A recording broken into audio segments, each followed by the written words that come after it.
I'm Sean. And I'm MJ, and I'm so excited about the stories that we're going to share with you today. Yeah, today we're going to be talking about sheep.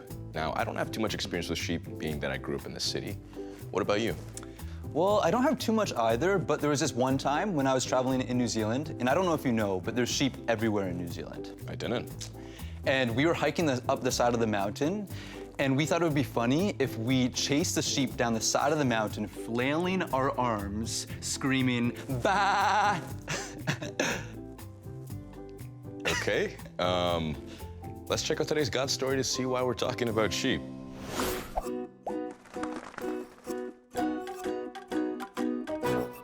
Welcome to Linda's Aussie Adventures. Did you know that in the state of New South Wales, there are over 35 million sheep and 7 million people?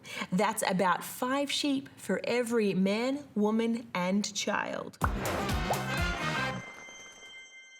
Hey, I'm Linda, and it is so great to be back with you again. So back when I was in high school, I used to do a bit of hiking, and we were heading out for an overnight trip, and there was this big loud guy who just insisted on being the leader. He wouldn't listen to anybody else, he wouldn't use his map, he just was straight ahead, gung-ho, he wanted to lead and be in front. Now we're walking along, and a few of us were starting to feel like this just wasn't right. It was like a bit overgrown, leaves were coming in, branches were straggly. We tried to tell him, but he just wouldn't listen. And lo and behold, big loud dude got us lost.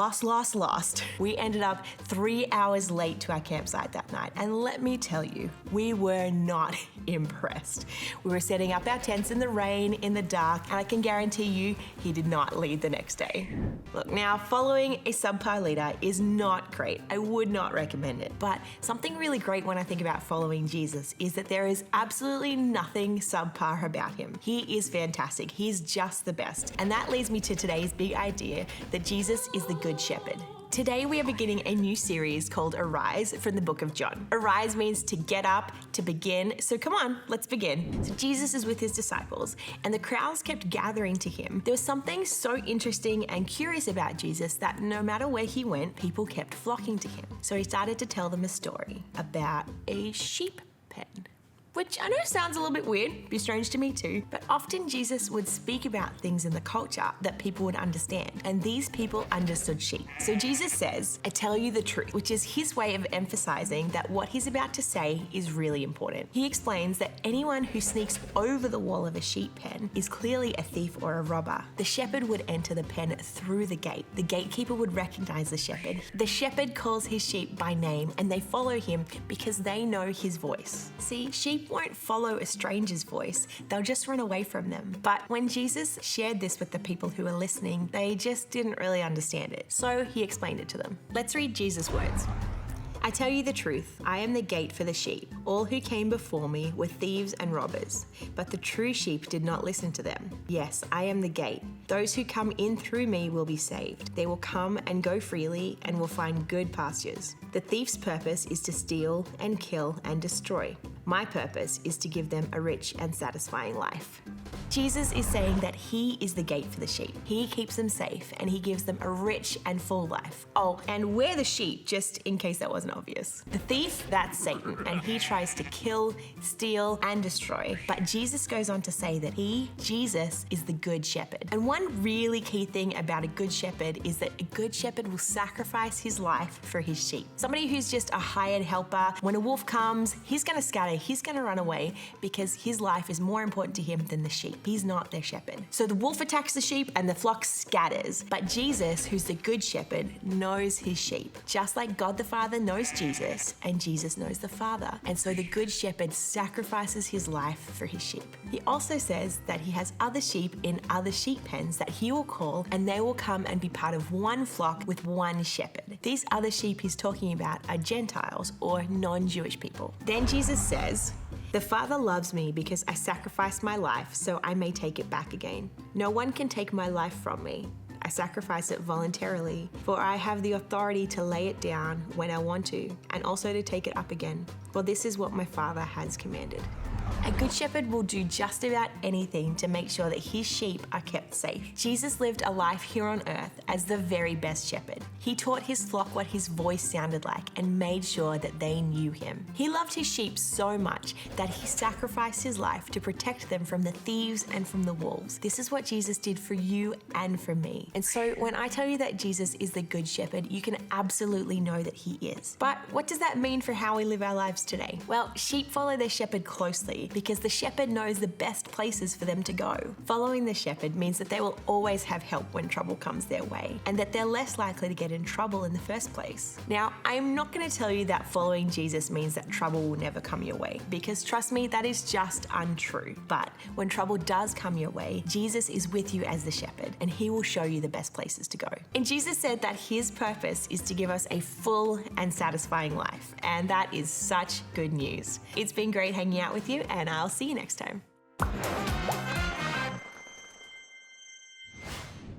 So we heard that a good shepherd will do anything to keep his sheep safe. And that's what Jesus does for us. Yeah, he keeps us safe, gives us direction, and he shows us where we need to go. Let's check out Taylor's story and see how Jesus gave her direction when she needed it most.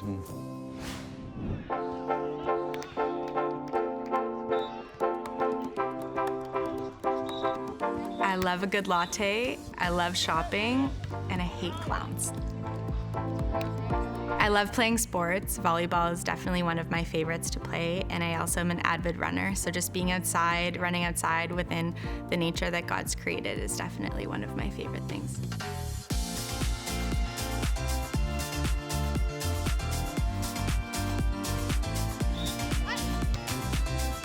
All my life, I have loved music. I've played piano and guitar for many years, and I really just love to listen to music. I love the way that it makes me feel, and I love how close I feel to God. I really feel that He speaks to me and just fills me through music. So I grew up in a very loving and Christian home with my parents and my younger brother. And even despite growing up in a Christian home, I really felt that I was struggling in the battle of living one life in church and one life outside of church. I've always been a very social and outgoing person, and when I entered into high school, I felt that I had to change kind of who I was in the life that I lived to fit into that role, and then I found that I was living a different life versus when I was outside of school and going to church, I was a different person. I knew deep down that the person who I was at school was not who God called me to be, but I ignored God's voice for many years and wanted to pursue that persona as opposed to the person that God wanted me to be. There came a point in my high school journey that I really just felt empty. I felt, even though I was so submersed in all of these social activities and had so many friends, I still felt so alone. And there was one Sunday morning at church where I heard God's voice for the first time, and He told me very clearly that I cannot live this life anymore. And that's when I decided to totally surrender my life to God, and I wanted to be a Christ follower and live the life that He has for me and not the life that I thought I wanted for myself, and a life that would please others.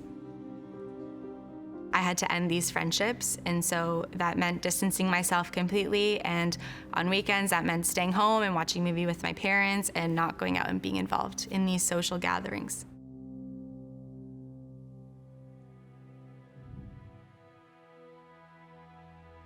It was hard because for me, being social is just who I am, and I felt very lonely. After high school came the time for university, and deep down, I did not know what I wanted to do with my future or where I wanted to go, but I felt this pressure that I needed to go to university, and that was the next step.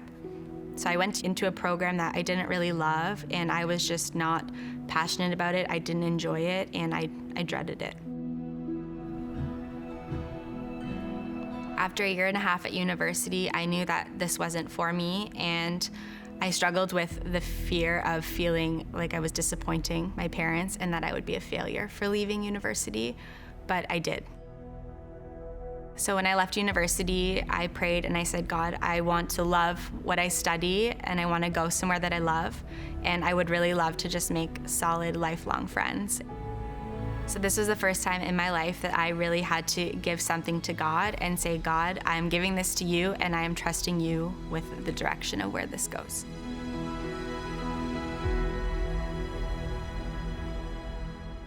So I went to school and studied something that I love and I'm so passionate about still to this day. But although things were really great in my life, I still felt deep down that there was something missing and I still had a longing for community. And I finally found church where I felt so loved and welcomed, and I found this great community now where I just have these awesome friends that I will have for the rest of my life.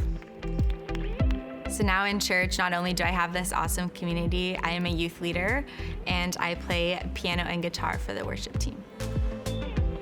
Looking back at all the seasons that I've been through, both high and low, I know that God has been with me through this whole journey, and that when we listen to Him and when we trust Him, He will take us to the place that He wants us to be. Taylor basically lived a double life to fit in with friends at school, and I think that's something that many of us can identify with. She changed her behavior to feel accepted, but what I really appreciate about her story is that when she realized it, she turned to God for guidance and wisdom and really listened to His voice. Yeah, just like sheep know their shepherd's voice, Taylor recognized God's voice speaking to her, and she followed Him despite her earlier concerns. Yeah, totally. It's kind of like what we said before, that a good shepherd will do anything to keep his sheep safe, and that God will always guide us. He will always do that. Yeah. Let's break into small groups now and see what this looks like in our lives.